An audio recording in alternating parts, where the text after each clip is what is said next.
Bem, boa noite a todos, irmãos, irmãs, que a paz de Jesus esteja em nossos corações. É uma alegria estar aqui novamente nessa casa, né?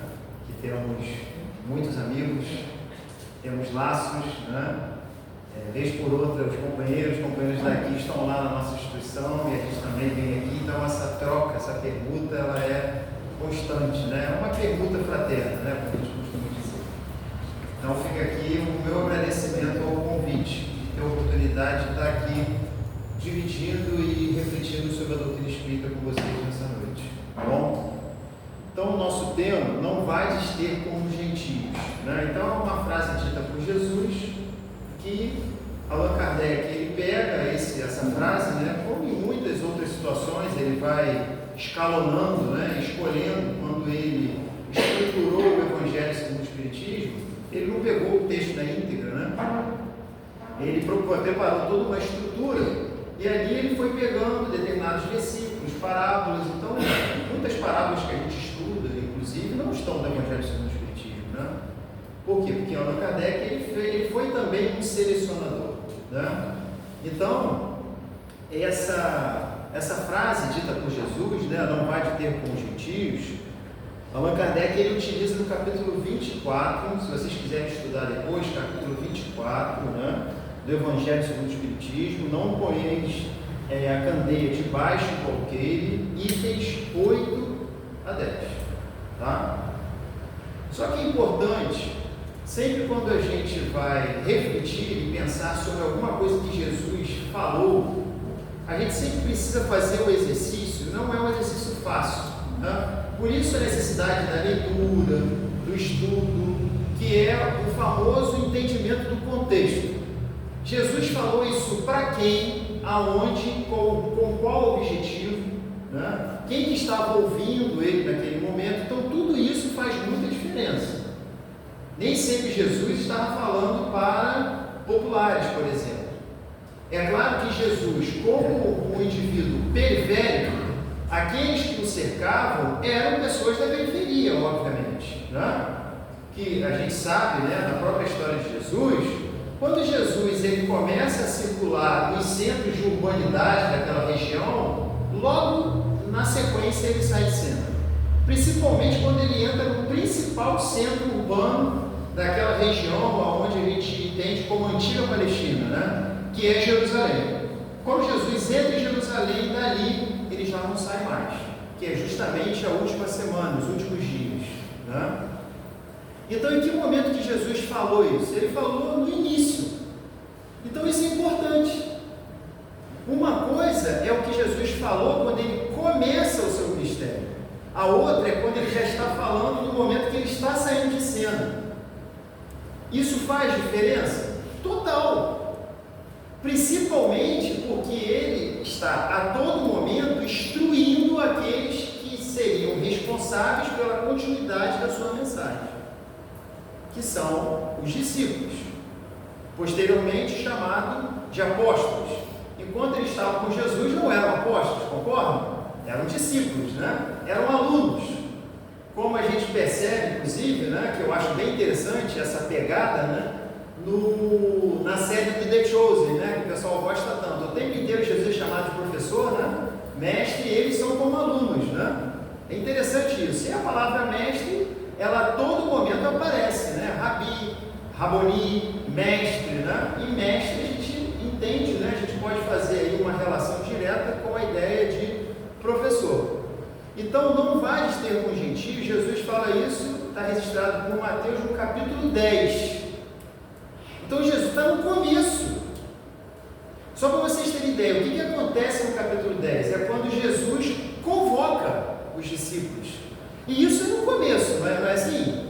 Quando a gente pega sempre o filme de Jesus para ver, dos primeiros momentos, né, quando Jesus começa o seu ministério, que ele se coloca na disposição de ali trazer uma nova mensagem e sair, né, de alguma forma ali, levando, pregando. Isso começa quando ele está com 30 anos, não sei se vocês sabem, né?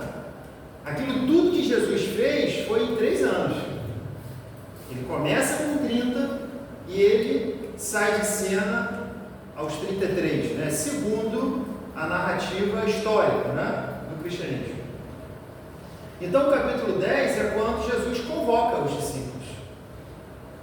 Os primeiros já foram pessoas que já simpatizaram com a mensagem, e no caso, por exemplo, de André, ele foi meio que convocado a seguir Jesus por imposição de João Batista, porque André era discípulo de João Batista. E quando João Batista está próximo ali a ser preso, ele já vai dizer o quê? Você tem que seguir aquele ali que você vai agora, é com ele que você vai. E aí automaticamente os outros vão chegando, né? Porque Simão Pedro é irmão de André, então Jesus convida ele agora, você vai pescar, né? Homens, né? Não só mais pescar peixe, né? Porque ele era pescador. E os outros vão chegando automaticamente. João, Tiago, os dois eram irmãos, né? Enfim, João, o mais jovem. E aí ele convoca esses discípulos. Logo depois desse próprio capítulo, registrado por Mateus, que há essa convocação, os 12, né? Jesus diz para eles que eles precisavam sair. E aí é onde ele fala isso, né? E aí ele diz, não vá de ter com os gentios, nem entrarei em cidade de samaritanos, mas ide ante as ovelhas perdidas da casa de Israel. E indo, pregai, dizendo, é chegado o reino dos céus, curai os enfermos, limpai os leprosos, não se usa mais esse termo, rancenianos, né? Ressuscitai os mortos, expulsai os demônios, de graça recebestes, de graça dai. Então, olha como é que as coisas mudam. Quando você, de alguma forma, minimamente, você não precisa ser um teólogo, né? Para poder, um profundo teórico, estudante do Evangelho. É um exercício que qualquer um pode fazer. Buscar, né? Para a gente não pegar aquela frase pinçada de Jesus, mas em que momento ele falou aquilo? Qual era o sentido? E quando a gente faz isso, abre-se para a gente automaticamente um entendimento muito mais amplo daquilo que a gente está se propondo a estudar. Certo? E aí a gente pensa, Jesus é excludente? Em algum momento vocês viram Jesus fazer isso? Mas nesse momento, olha como é que é importante a gente entender. Jesus está falando o que para os apóstolos? Para eles não terem contato. Não vades ter com os gentios. Não fale com essas pessoas.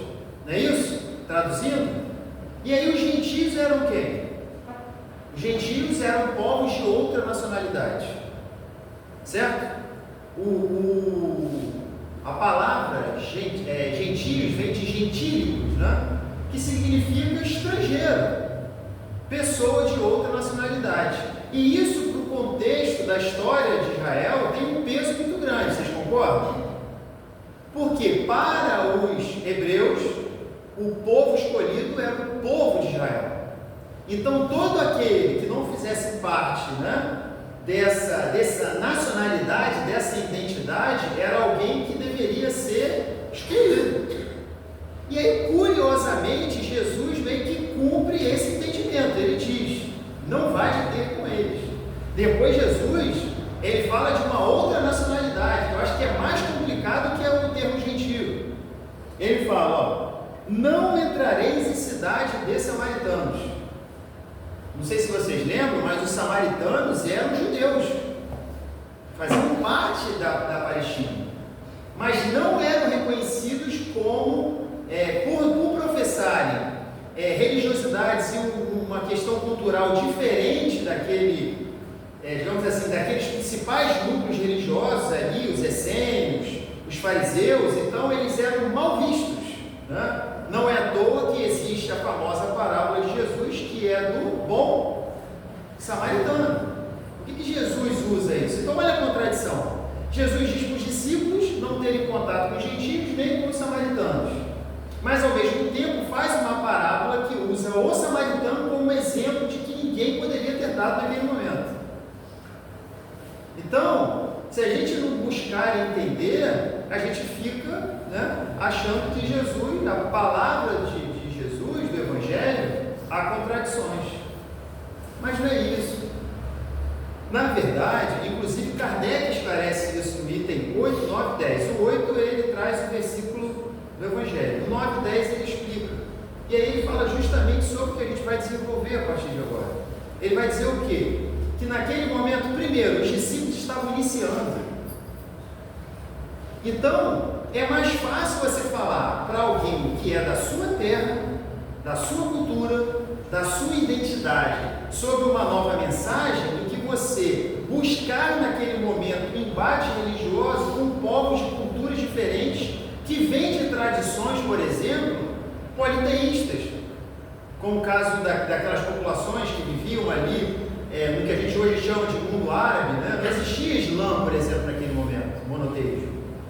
Então, com exceção dos povos hebreus, todos esses povos da antiguidade eram politeístas, ou seja, a crença em vários deuses. Então, você convencer e trazer uma mensagem para esse campo com pessoas de nacionalidades que já vêm de forma ancestral dentro de uma cultura politeísta é muito mais difícil. Então é por isso que ele está falando que, olha, nesse momento inicial vocês têm que trabalhar por aqueles que são as ovelhas perdidas de Israel, que é mais fácil, inclusive. E o próprio Jesus se propõe a isso, ainda que em vários momentos ele vai trazer, ele jamais vai ser excludente, né?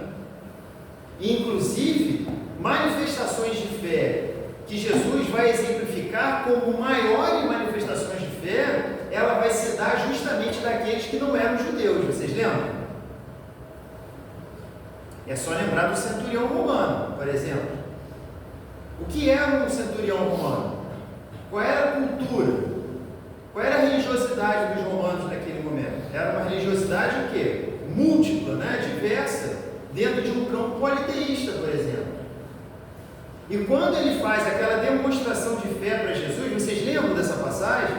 É uma das passagens mais belíssimas que existe no Evangelho. É quando o centurião romano, ele vai até Jesus pedindo a intercessão de Jesus para que ele pudesse curar uma pessoa que era especial para ele, né? Nas traduções, vai dizer que era um servo. Mas existem, inclusive, né, outras explicações para que, digamos assim, que essa pessoa possivelmente era alguém muito caro a ele, que ia além de um simples servo, por exemplo. Poderia ser ter um filho bastardo, alguma coisa assim, porque ele humildemente vai lá e pede a intercessão de Jesus. Vamos seguir a tradição do Evangelho, a cura de um servo. Provavelmente era alguém muito especial para ele, né? Porque ele, como um centurião romano, ou seja, alguém que tinha uma posição, militarmente falando, dentro daquele contexto, ele vai lá, pedir a intercessão, humildemente pedir a intercessão de Jesus sobre aquela pessoa. Então isso mostra que era alguém muito especial. E aí vocês lembram o que Jesus diz para ele? Jesus fala o quê? Vamos lá, não é isso? Vamos lá, a gente estou à disposição para poder atender o seu pedido. E aí ele, curiosamente, o que ele diz para Jesus? Ele diz que ele não precisava ir lá. Vejam que coisa, né? Não precisa você ir lá, porque se você quiser que ele fique curado, ele vai ser curado. E aí ele exemplifica, né? Dizendo que ele, quando ele quer que uma ordem seja cumprida, ele diz para os comandados dele que eles saiam daqui para irem para lá, e assim acontece. Então, da mesma forma, se você quiser que ele seja curado, ele vai ser uma cura à distância, né? Um processo fluidoterápico à distância. Tem gente que não acredita, né? Tem que estar na casa espírita, tem que estar tomando passe, não acredita no poder da oração, não acredita na ação dos espíritos, né? Como se existissem barreiras físicas para os espíritos. Não existe. O que é uma distância de quilômetros, léguas, seja lá qual for, para que a espiritualidade atua sobre o indivíduo? Operações fluídicas, elas acontecem independente se a criatura está no espaço físico ou não. Que foi isso que aconteceu. Jesus era uma usina ambulante de energia, de fluidos, né? Você imagina a capacidade, né, dessa criatura, quando encarnado, de agregar fluidos balsamizantes e com alto poder de cura. E aí Jesus, ele fica surpreso. Não é todo momento que a gente vai ver isso no Evangelho, tá? Podem ver. Jesus surpreso com a atitude de alguma criatura. E ele fica profundamente surpreso. Por quê? Porque a crença, de tal forma, a fé daquele homem, a demonstração de profunda fé, ela vem de alguém que teoricamente não poderia dar essa demonstração. Porque, nesse caso, as criaturas, né, dentro de um cenário, ideais para poder dar essa demonstração seriam aquelas que estavam em torno de Jesus, principalmente os seus discípulos. E aí Jesus dá uma aula, né, inclusive para os próprios discípulos, né, para todos aqueles que estavam ao redor naquele momento. Jesus diz o quê? Jesus diz que não viu em Israel tamanha fé. Ou seja, a demonstração de mais profunda fé veio de um indivíduo odiado pelos judeus, o povo escolhido, um romano. Então é assim que acontece. Então, quando Jesus fala isso, para que os apóstolos naquele momento se concentrassem diante daqueles que estava mais fácil para que eles pudessem de alguma forma ali espalhar a mensagem do reino dos céus, que ele fizesse. Mas o próprio Jesus, em vários momentos, ele vai fazer o contrário. Ele vai se colocar à disposição de todos. Inclusive, até coloquei aqui, né, mais adiante, para a gente perceber, né, aí já falando já para os discípulos, né, aí no caso, já no final, né, no capítulo 28, ele vai dizer, ó, portanto, ide, fazei discípulos de todas as nações, batizando-os em nome do Pai, do Filho e do Espírito Santo, ensinando-os a guardar todas as coisas que eu vos tenho mandado. E eis que eu estou convosco todos os dias até a consumação dos séculos. Isso daqui é uma das últimas coisas que Jesus está falando para os discípulos. Então vejam que nesse momento, passado 3 anos, passado todo aquele processo que envolve o Evangelho, Jesus diz o que para eles? Os meus discípulos virão do Oriente e do Ocidente. Por quê? Porque a mensagem é única. Nenhuma ovelha do meu Pai se perderá. Lembram dessa passagem? O que Jesus está falando com isso? Que todas as ovelhas vão ter que ser cristãs? É isso? Claro que não, né? Mas a mensagem da fraternidade universal, que nós, como espíritas, devemos, né, a todo momento propagar, que é isso que vai trazer realmente a pacificação desse mundo. A fraternidade universal. No dia que efetivamente a gente se reconhecer como irmãos, independente do sangue, independente do laço consanguíneo, independente da identidade que nos une, se a gente é espírita, católico, budista, protestante, ateu, ou canadense, estadunidense, nigeriano, nada disso vai ser mais fronteira que vai, de alguma forma, ser um empecilho para que a gente efetivamente estabeleça a fraternidade universal. É isso que é a grande mensagem que o Espiritismo traz. Não é para que a gente acredite na reencarnação. Acreditar na reencarnação não é um passaporte para que a gente chegue no mundo espiritual e que a gente chegue ali, ó, apresente uma carteirinha, né? Eu acredito na reencarnação, meu irmão, pode ir, vai, que Deus te abençoe. Se fosse assim, seria ótimo, né? Eu costumo dizer que o carimbo da crença na reencarnação pode ser um problema para a criatura. O conhecimento da doutrina espírita pode ser um problema para a criatura. O que eu estou querendo dizer com isso? Vocês lembram da parábola dos talentos? O que Jesus fala na parábola dos talentos? Um recebeu 10, outro recebeu 5, e um recebe 1. O que recebeu 10 multiplica, entrega o dobro. O que recebeu 5 a mesma coisa. O que recebe 1 faz o quê? Guarda, enterra, diz que tem medo, né? Daquele grande Senhor que planta onde ninguém colhe, que ceifa onde ninguém consegue. E aí ele diz o que para ele? Seria melhor que eu tivesse confiado meu dinheiro na mão dos banqueiros, né? Ou de outros. porque o talento foi dado a gente. E aí isso é uma coisa que a gente deve sempre se auto-questionar. Se eu recebi esse talento, qual é o propósito para a minha vida de ter recebido isso? Por quê? Por que eu nasci em um lar espírita? Por que eu me tornei espírita? Para que eu seja alguém melhor, sim, mas tem um objetivo. Será que essa mensagem não tem que ser divulgada? E aqui, de alguma forma, a gente fica numa encruzilhada, né? Porque se Jesus diz para os discípulos que eles deveriam não falar com os gentios, ou seja, falar só com os judeus, e aí a gente, como espírita, a gente tem que se perguntar também, como é que fica a gente nesse rincão aí, né? A gente também deve evitar falar com os gentios, estrangeiros, ou os outros de outras religiões, levar a mensagem só para aqueles, só para os espíritas. Mas os espíritas já receberam, né, a sua mensagem. Qual deve ser o nosso papel diante disso? Devemos divulgar a doutrina espírita ou não?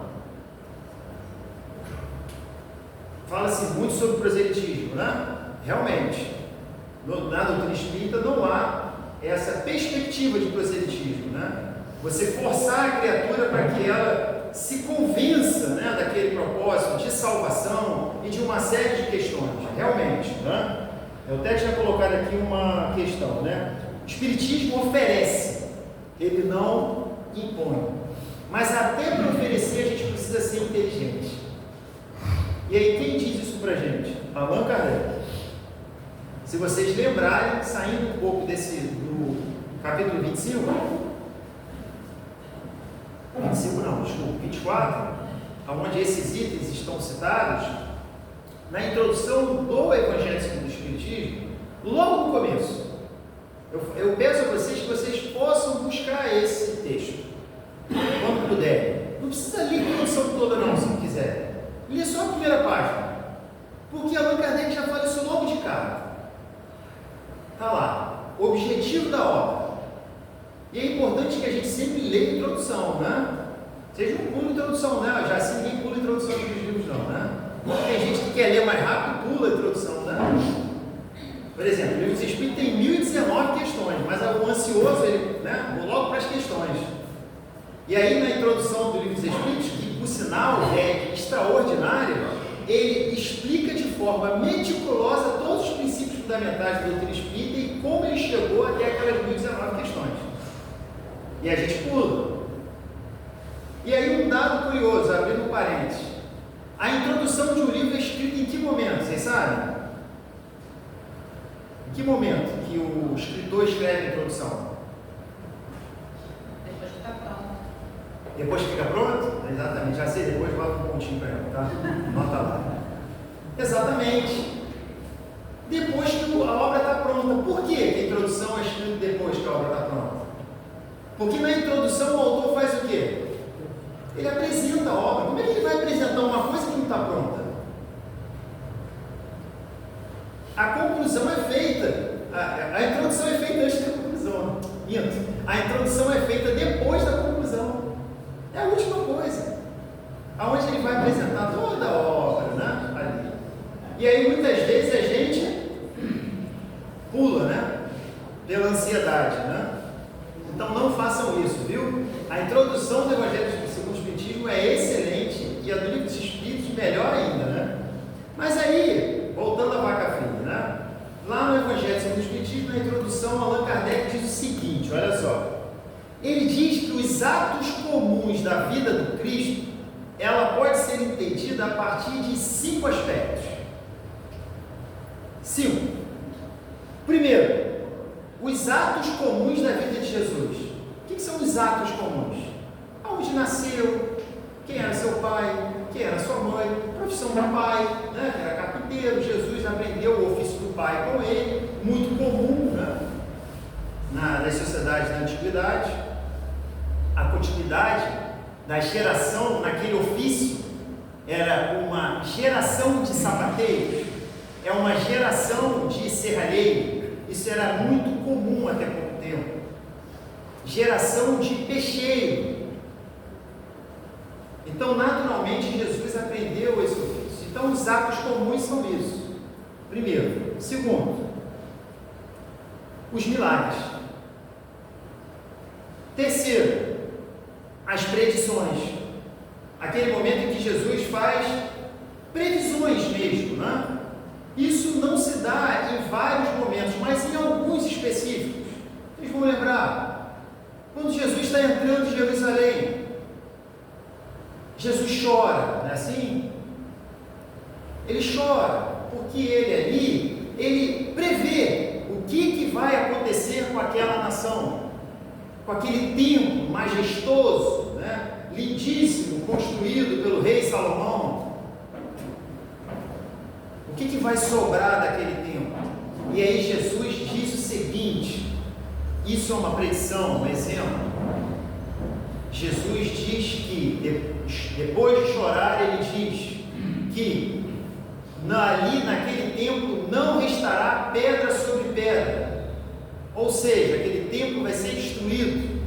Isso no ano 33, no ano 71, 4 décadas praticamente depois, os romanos vão invadir Jerusalém e vão destruir o templo, só que vão deixar um pedacinho desse templo ali como símbolo, né? Olha que eles não costumavam fazer isso, hein? Os romanos eram impiedosos quanto àqueles povos que se levantavam contra eles, a ponto de jogar sal na terra para que aquela terra não produzisse mais. Mas eles curiosamente deixam um trechinho, um pedacinho daquele templo. O que é esse pedacinho desse templo hoje? É o famoso Muro das Lamentações, né? Aquele é a única coisa que tem naquelas ruínas e daquela história do tempo de Jesus, daquele templo de Jerusalém. A única coisa que sobrou é o Muro das Lamentações, aonde a gente vê ali principalmente judeus ortodoxos orando, né? Onde são colocados aqueles bilhetinhos, aqueles papeizinhos nas reentrâncias ali daqueles blocos de pedra, daquele pedaço de muro que sobrou daquele templo. Então isso é um exemplo de predição que Jesus fez, né? Então, não se percam não, hein? Os atos comuns da vida de Jesus, primeiro. Segundo, Kardec diz, os milagres. Terceiro, as predições. O quarto, as palavras que serviram para o estabelecimento dos dogmas estabelecidos pela igreja. E o quinto e último, vocês lembram? Kardec diz que é o mais importante de tudo aquilo que está relacionado à vida de Jesus. O quinto é o mais importante, o ensino moral. E aí diz Allan Kardec, é nesse que você tem que agarrar. Ou seja, os atos comuns da vida de Jesus, os milagres que ele operou, as predições, as palavras que foram utilizadas como dogmas da igreja, nada disso é mais importante do que o principal, a essência da mensagem, o ensino moral. E aí diz Allan Kardec, olha só, o que é o ensino moral? Diante desse código divino, até a incredulidade se curva. Continua Kardec, é terreno onde todos os cultos podem reunir-se. Não existe hostilidade quando você está num ambiente aonde você se coloca à disposição numa mensagem que diz que a gente deve amar o próximo como a si mesmo. Isso é a essência da mensagem de Jesus, isso é o ensino moral. Então, por que eu estou remetendo essa introdução que Allan Kardec coloca? Porque é o Kardec que está dizendo para a gente que muitas vezes a gente vai ter que se recolher. Dependendo do terreno onde a gente estiver, do espaço que a gente está, a gente vai encontrar hostilidade por conta do confronto natural religioso. E aí não cabe a gente tentar impor para aquela criatura, em torno da divulgação do Espiritismo, do que é reencarnação, da lei de causa e efeito, da obsessão dos espíritos, da comunicabilidade dos espíritos, da pluralidade das existências. Não cabe. Sabe por quê? Porque naturalmente essa criatura vai ser refratária. pela própria questão dela de crença religiosa, do credo mesmo, né, que ela está situada. Mas, diferente disso, você vai caminhar tranquilamente com ela, se você se agarrar ao ensino moral. Isso é estratégia de divulgação. Agora, é lógico que em determinados momentos a gente vai encontrar um terreno ali mais fértil para que a gente possa jogar a mensagem. É aquele amigo que às vezes tem vergonha de perguntar a gente alguma coisa na frente dos outros, mas fica esperando o momento que está com a gente no individual, e aí vem e lança pergunta. Vocês têm amigos assim? Ou então um parente que não fala na reunião de domingo do almoço, né? Mas no bastidor, na mensagem no WhatsApp ali escondidinho, ele manda, né? Olha, eu estou com dúvida disso. Olha, eu tive essa percepção disso daqui. Olha, tem isso daqui que eu não consegui entender. Você pode me explicar? O que o Espiritismo diz sobre isso? Esse é um terreno seguro. Que aí a gente deve sim atuar, fazer a nossa parte, né?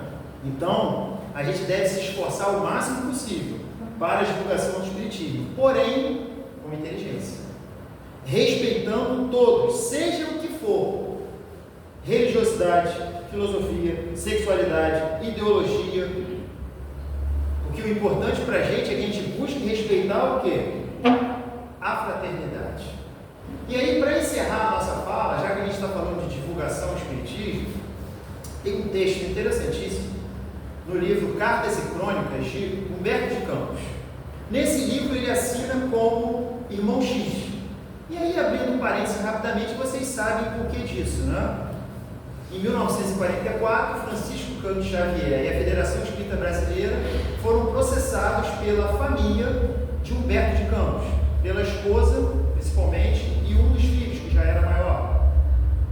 Eles pediam direitos autorais das 5 obras que haviam sido psicografadas, assinadas por Humberto de Campos. A aproximação de Humberto de Campos, espírito, a Chico Xavier, se deu um pouco tempo depois que ele se encarnou. Humberto de Campos foi um literato, poeta, famosíssimo, né? Jornalista também, e que chegou e que fez parte da Academia Brasileira de Letras. Morreu relativamente jovem, né, na cirurgia. Uma das obras que teve muito impacto, assinada por Humberto de Campos, é Brasil, Coração do Mundo, Pátria do Evangelho. Foi justamente após a publicação desse livro que houve ali, né, o processo judicial, aonde foi processados a Federação Espírita e Francisco Cândido Xavier. Foi a primeira vez nos tribunais que houve o reconhecimento, né, juridicamente falando, da psicografia. E, inclusive, o ganho de causa para a Federação Espírita e para Francisco Cândido Xavier. Por quê? Porque se reconhecesse que a família deveria receber os direitos autorais, de alguma forma estaria ali reconhecendo a autoria do espírito desencarnado, né? E o direito naquele momento não cabia, não tinha de alguma forma respaldo jurídico para que aquilo ali pudesse, a sentença ser favorável à família. Depois as coisas mudaram, tá? Inclusive a esposa, né, de Humberto de Campos, a viúva, ela manda uma foto dele jovem, né, com uma dedicatória dela pedindo, teve processo de desculpas. Um dos filhos de Humberto de Campos escreveu um livro, né, Irmão X, meu pai, né, mostrando claramente, né, esse pedido de desculpas foi público, né, tem isso em vídeo, inclusive, né, por conta dessa questão. Mas, por conta disso, Cartas e Crônicas, que é um dos livros psicografados logo depois desse momento, o espírito, não sei se foi aconselhado ou de alguma forma envergonhado pelo processo, né, a gente não sabe exatamente, ele adota um pseudônimo a partir daquele momento, Irmão X. Né? E aí o texto diz o seguinte, o nome do texto, né? Espiritismo e divulgação. Joaquim Mota, advogado, conheceu o Espiritismo nos primeiros anos da sua mocidade. Mas ele tinha uma ideia muito particular sobre a questão de divulgação de religião. Religião, para ele, é questão de foro íntimo. Não se pode impor religião sobre ninguém.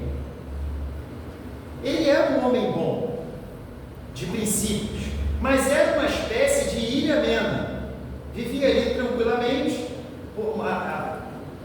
possuía uma grande biblioteca com vários clássicos, né, de grandes autores da literatura, da filosofia, livros muito bem encadernados, ali expostos para os amigos que, quando chegavam nas visitas, para que pudessem ter acesso à sua biblioteca. Porém, os livros espíritas numa cômoda, no cantinho do quarto, para que ninguém tivesse acesso, porque para ele religião era questão de foro íntimo. Ninguém deveria falar de religião com ninguém. Só que, diante das dificuldades da vida, a dor em algum momento bate na nossa porta, não é assim? Se não bateu, vai bater. Isso é um fato. A gente vive num mundo de prova e expiação. Alguns espíritos abnegados vão dizer que a Terra é um verdadeiro vale de lágrimas, né? Que em algum momento a gente vai ser convidado a ter essa experiência, muitas vezes difícil, né? Experienciar na carne a dificuldade. E para ele foi a perda de uma pessoa muito especial. Ele tinha um grande amigo, também advogado, Licínio Rodrigues, que durante quase 30 anos frequentaram juntos excursões, trabalhavam no mesmo setor do fórum, excursões, festas, estavam sempre juntos. Todas as atividades sociais, sempre que Joaquim Mota estava, Licínio Rodrigues desencarnou. E aí foi um processo muito difícil para Joaquim Mota. Ele não conseguiu lidar com o afastamento do seu grande companheiro. Entrou num processo de grande dor, de depressão. E aí um grupo de espíritos, junto com Humberto de Campos acompanhando, vai visitar e atender os pedidos que esse irmão Joaquim Mota fazia sequencialmente nas suas preces. Ele pedia a espiritualidade maior que pudesse conceder a ele a oportunidade de encontrar com o seu grande amigo em algum momento do seu sono, porque ele sabia do desprendimento do espírito, era um profundo conhecedor da doutrina dos espíritos. E aí, diante dessa dor e da dificuldade do irmão, esses espíritos, no momento que ele dorme, eles fazem esse movimento, levam o espírito de Joaquim Mota desprendido para o encontro com o Licínio Rodrigues, que estava num local de refazimento, em muita dificuldade, mas sendo atendido, já havia sido acolhido pelos amigos espirituais. E aí aqueles espíritos que foram responsáveis por esse transporte, esse deslocamento, quando se colocaram no canto observando toda a cena, o encontro deles foi uma coisa extraordinária, profundas emoções quando eles se encontraram, e rapidamente começou o diálogo. Licínio Rodrigues diz para Joaquim Mota: Mota, quanta desilusão, eu jamais imaginava que isso pudesse acontecer comigo, estou passando muitas dificuldades porque eu não tinha entendimento da vida, a vida continua, desperte, meu amigo. E aí Mota diz para Licínio: mas eu sei disso, desde a juventude eu tive contato com o ensino dos espíritos, eu sei que a vida continua. Licínio continua para ele: você sabia que os nossos parentes, os nossos filhos, a nossa esposa, os amigos mais próximos, muitas vezes são espíritos que nós temos laços de amizade e laços de dificuldade que viemos juntos para reparar essas dívidas do passado? Sim, meu amigo, eu sei disso. Você sabia que a vida física é uma experiência na Terra para que a gente possa aprender e de alguma forma saldar aqueles compromissos que nós assumimos em vidas anteriores? Ele: sim, eu sei disso, desde a juventude eu tive contato com o Espiritismo e eu sei que a vida é uma experiência na matéria para que a gente possa se educar e aprender. Licínio Rodrigues fica espantado olhando para ele: Mota, você sabia que na Terra os encarnados vivem a todo momento com espíritos que já morreram em processos obsessivos, junto a criminosos, a suicidas e várias situações de dificuldades que a gente tem, de dores profundas na terra? Sim, meu amigo, eu sei. Nesse momento, o que Humberto de Campos narra? Licínio Rodrigues deu um pulo para trás. Se desvalhou, começou a andar para um lado, para o outro, desesperado, olhou para ele e apontou para ele: você é um mentiroso. Você não é Joaquim Mota.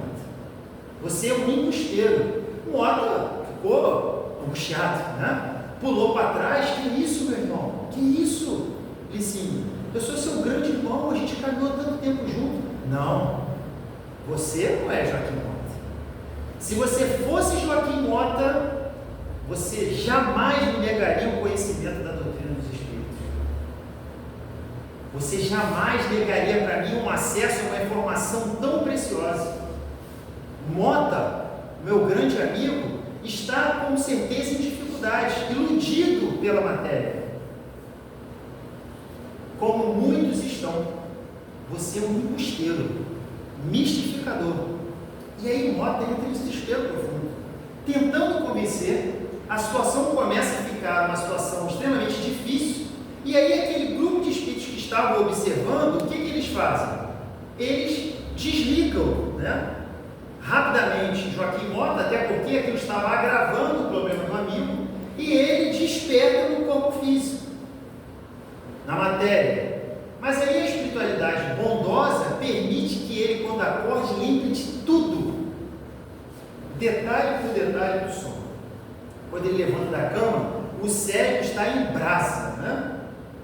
Ele vai para a janela, abre a janela, olha aqueles da janela do seu apartamento, né? Aqueles vários telhados, aqueles casarios, e aí ele fica imaginando, né?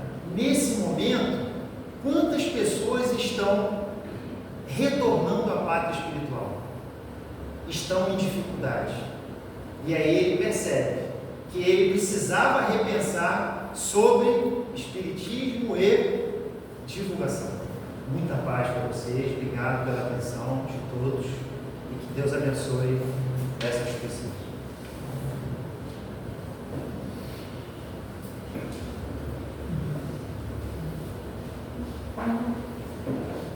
Então vamos à nossa prece final, né? Agradecendo sempre a Deus a oportunidade da vida e a Jesus, esse bom mestre, amigo maior, carinhoso, médico dos médicos, né, que ele possa interceder nos dois planos da vida por todos que estão aqui presentes, nas suas necessidades físicas e espirituais, que seja atendido na particularidade de cada um, os seus pedidos, os seus desejos, mas que também não falte a nós, Jesus, nesse momento, a energia necessária para que a gente possa seguir adiante, para que a gente não desanime, que não falte na gente esse elemento vitalizante para que a gente possa, diante das dificuldades, nunca desanimar, seguir adiante, sabendo que a coragem e a fé são elementos propulsores para que a gente possa sempre enfrentar as dificuldades, mas sempre se manter de pé, ainda que com os joelhos desconjuntados, como diz o nosso amigo Paulo, mas seguindo.